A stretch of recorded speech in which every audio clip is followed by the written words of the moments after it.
In today's video, I'm going to teach you how to send a fax in Outlook. Before we jump into Outlook, you'll need an email. To fax service.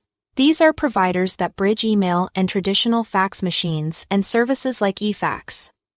iFax or fax.plus can give you a dedicated domain to send through.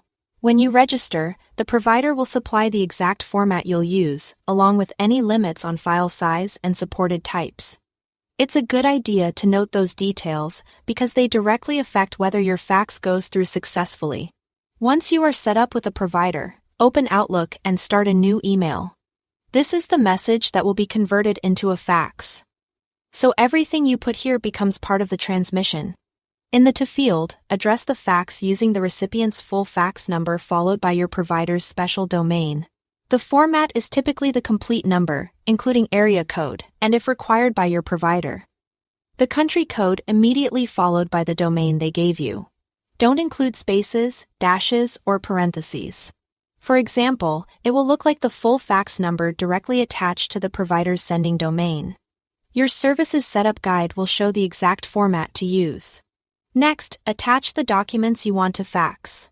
Most services accept common file types such as PDF, doc, or docs, and image formats like JPG or PNG. If you have multiple pages, attach them in the order you want them to appear. Keep file names simple and avoid special characters, since some gateways can be picky. If your document includes complex graphics, exporting it to a PDF can help preserve formatting.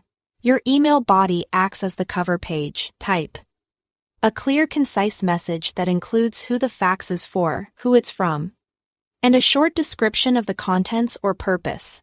You can also include a subject line in Outlook, which many services will map to the cover page subject. Keep it professional and brief. The goal is to help the recipient immediately understand the context. When everything looks good, click Send. Outlook will deliver the email to your provider, which converts it into a fax and dials the recipient's machine. Large attachments can take longer to send, so give it a moment. Finally, watch your inbox for a confirmation email from the service. It will indicate whether the fax was sent successfully or if there was a problem. If you get a failure notice, double-check the number format, file types, and size limits. Then resend once corrected. That's it. Thanks for watching.